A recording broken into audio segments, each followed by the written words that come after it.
We have something a little different that you don't see very much. We call it a suburban farm. So it's a little play on an urban farm concept. An urban farm concept is taking derelict properties, and there are groups of people that have found great success in actually growing food right in the city of Buffalo.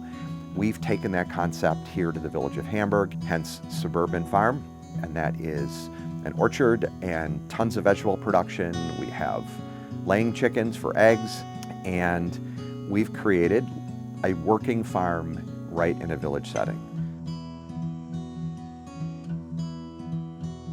Well, we started off being exclusively ornamental. The farming part is just an extension of the ornamental part. I mean, what we're trying to do is create a really beautiful farm. I don't know how it happens. It's like anybody that does anything where you start doing it and all of a sudden it becomes what you love. I started working at what's called a truck farm. It was a vegetable farmer that also had greenhouses in 1984.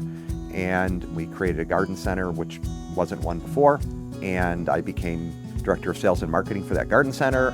And I just started to love plants. So that's what I think is, again, is a little unique about our place. Our place is not only producing a lot of food for my family and my neighbors and my relatives, but it's also a beautiful space to be in. It's a living thing that I'm nurturing, which I love, that energizes me and challenges me, truthfully, because I screw it up all the time. I don't know what I'm doing. I just play around with it and I learn from experience. But plants are unique because it's a living thing, and I feel like I'm a steward of that living thing.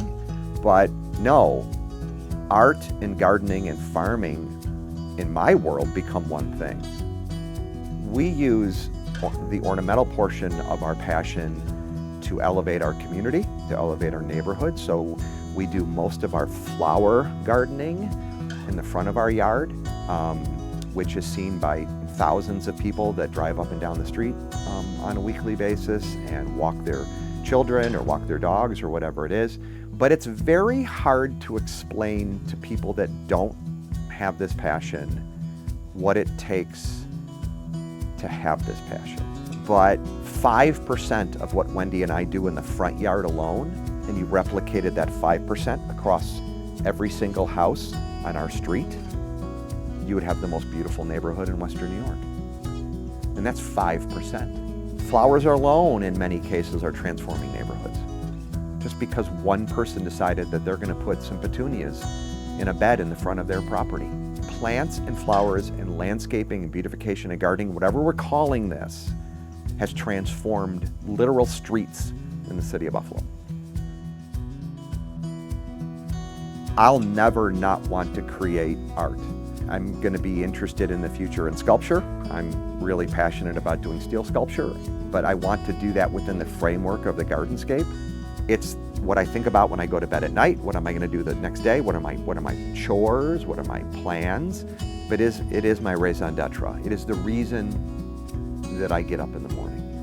I'm lucky I have a hobby, a passion that I can do into my 80s, 90s, maybe 100. But if I didn't do this, I don't know what I would do. And I will do this until the day I die.